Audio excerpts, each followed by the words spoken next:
I think some of you know this, but many of you might not know this. PTO doesn't just mean paid time off. It also means something far more important. Prepare the others. Have you heard that?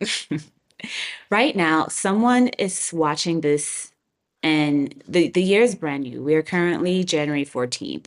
So you're looking at your calendar, your pay time off calendar, and you're seeing maybe 2 weeks, 3 weeks of vacation.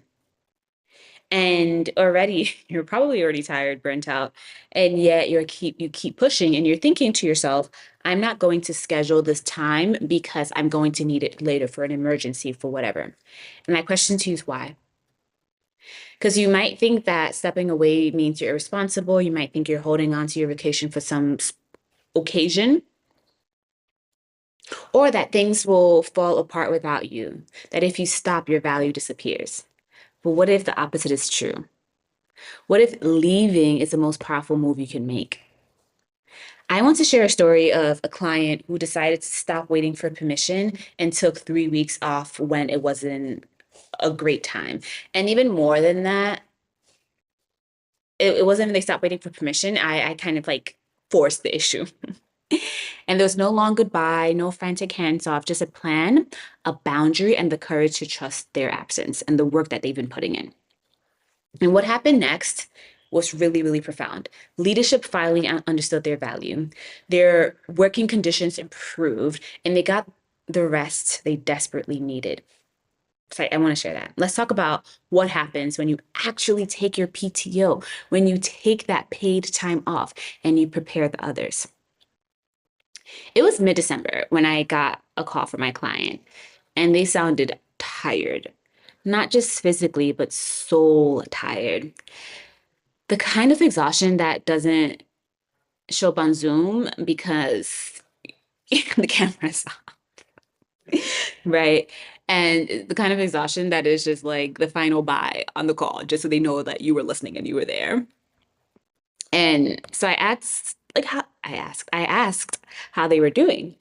And they gave me like, the half laugh, half dread, half, I'm trying to survive. And they admitted, like, yes, they are burnt out. And it was the time of the year when everything is supposed to be winding down. But for some reason, I want to say last year, the circling back era was not circling back. People were still asking for things to be done in those final weeks of December, which was adding to burnout, right? So it felt like they were working hard in a time that was supposed to be rest. So I asked, what does your holiday schedule look like? What does the company do to make sure that you guys get some rest? And they said, well, we have Christmas Eve and Christmas Day, New Year's Eve, New Year's Day off. So 4 days, and that's it. The rest of the days, the in-betweens, we're working, which kind of wild. So I was like, what about vacation? Have you used all your PTO? What is your PTO structure? So like long pause on the phone. They said, no, I still have a bunch left. Let me look. So they go, they open up their thing, and they had at least 2.5 weeks left of vacation. So my next question was like, why aren't you taking it? And it was, I can't leave the team. They're not ready. We're doing all these programs. There's too much to do. It's not a good time. If I leave now, I'll look like I'm slacking. It's too late to put in the PTO. And what I heard underneath all of that was one thing, and that was fear. Fear of maybe being replaced, fear of being seen as less committed, fear that everything would fall apart without them, and that if they didn't keep on pushing on, they would seem unnecessary. And this is very real, especially in the age of layoffs. We want to make sure that we're constantly showing our value, and that looks like showing up. That looks like raising our hand constantly. But that also looks like if you're always on, especially in a corporate setting where, as much as we say bring your full self to work, we are still masking and we are still performing in this theater. So if you're always on in a theater, my gosh, it's exhausting. Exhausting. And so many people wear burnout like a yes, I'm doing the right thing. I don't think it's a badge of honor anymore. I do think people are realizing that burnout is not it, but it's still something that seems like it needs to be endured. And I told my clients something that I say often. PTO means more than just rest. It means responsibility. It means leadership. It means creating clarity for your absence and not apologizing for it. But also, quite frankly, the reason why we work is to gain the capital we need to live our lives. And PTO, literally the definition that most of us use, paid time off, not the definition, but what the acronym stands for, paid time off, literally means that it's part of your compensation. So I did a video previously talking about a lot of people are very bent on negotiation so they can increase their base salary, not realizing that your paid time off, your sick days, your volunteer days, all of those are part of your compensation. So if you do not use those, you're leaving money on the table. And later on, I'll talk about what this actually means for your different holiday structures, but essentially use your days because that is part of your compensation. And if you don't use them, you're leaving money on the table. So in order not to do that, you need to prepare the other version of PTO. And that's the one we don't talk about enough. Because anyone you manage, there should always kind of be a running plan, right? If you manage someone, there should be a weekly or bi-weekly meeting that you're having with them where you're updating them on what's important to leadership. They're updating you on what they're doing. So you're managing both. They're managing up and you're managing down in that way. So you're setting them up to succeed even in your absence. This does not mean you're not needed, but it does mean if you step away, things aren't falling apart. Also, it means preparing anyone you work with, leaving a roadmap. They need to know where they can find things. They need to know how you make decisions. This does not mean that they can make decisions the same way you do. They have the same expertise, but it can hold them over for a week or two. Another person that needs to be prepared, your boss, give them visibility. What is happening? What are the people you're managing doing? What is in the pipeline for you? What are you managing? And lastly, you have to prepare your work yourself. You are part of the other, right? So make sure that you're leaving something clean that someone who has to pick up your work can pick up and move on. So not something that's perfect, not something that's overdone, something that's just clear. So I shared this with them and I said, I think we spoke on a Thursday and I said, all right, I need you to put in your PTO, use the rest of your days. And the reason why I told them to use their rest of the days was because their PTO does not roll over, meaning that once we hit December 31st, they were not going to get any of those days back for the new year. So why not take it? So I said, when you go in on Monday, I need you to put in, or I guess on Friday, put in your request that you're taking the rest of your time off and then do the work of preparing with others. And they did it. They put in their time. They put meetings on calendars to just alert everybody of what was happening. They set boundaries. They wrote out a clean handoff. They gave teammates exactly what they needed, and they communicated clearly what they were doing.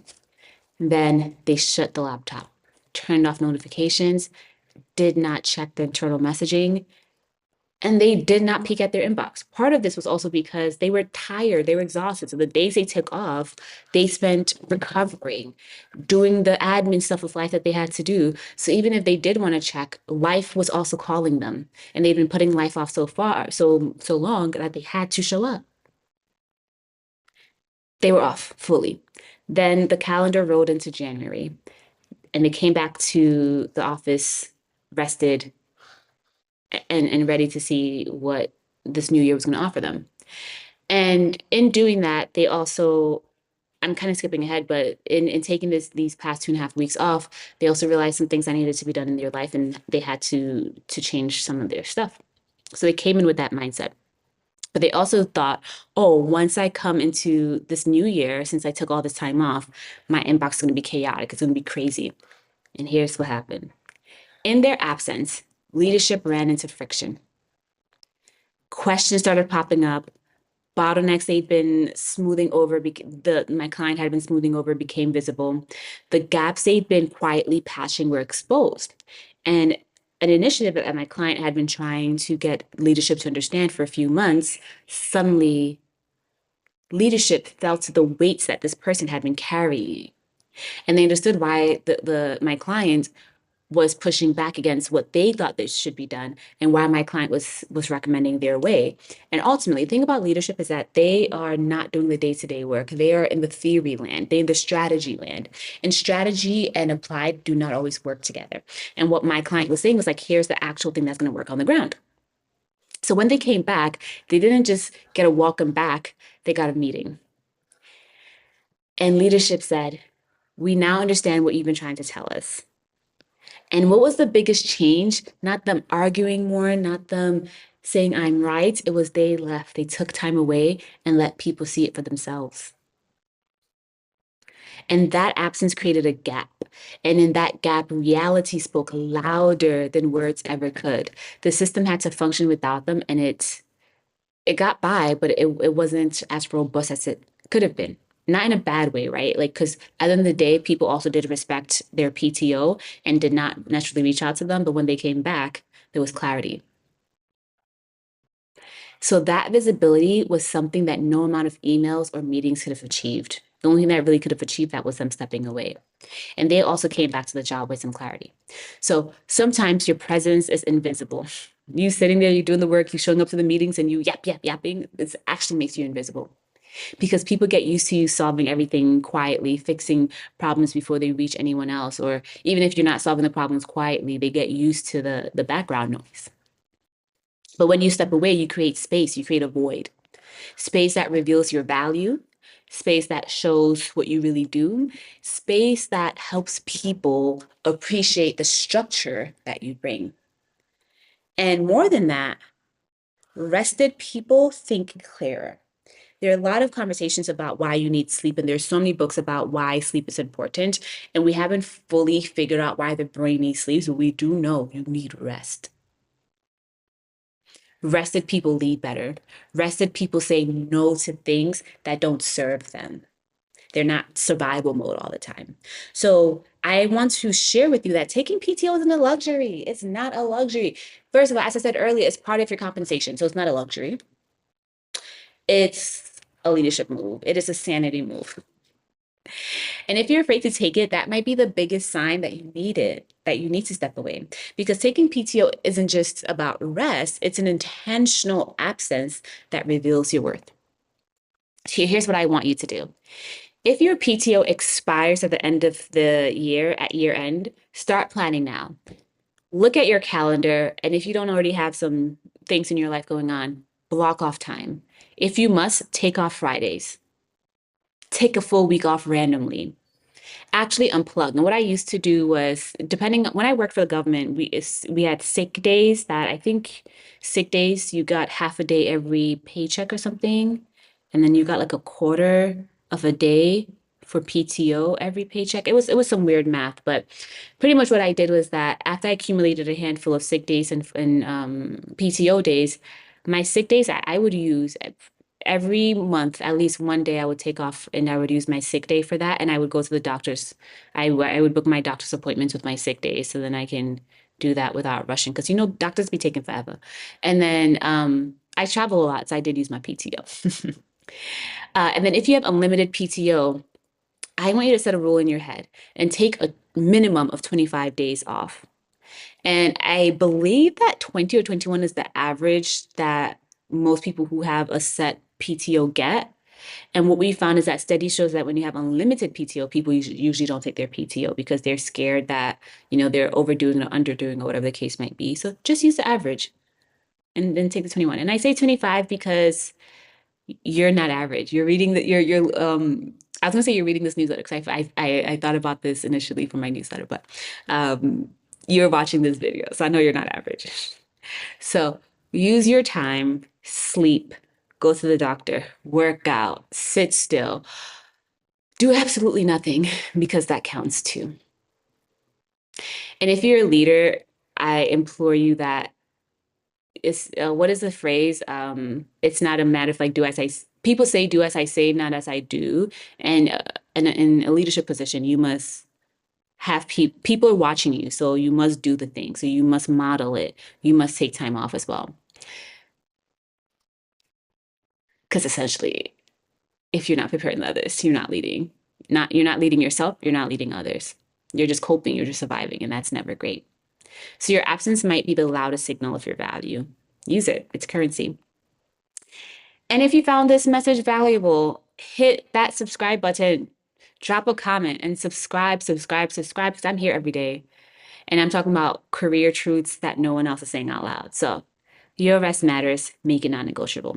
And if you also just need a nudge, some guidance like my client did, also reach out to me. I would love to work with you. All right, see you tomorrow.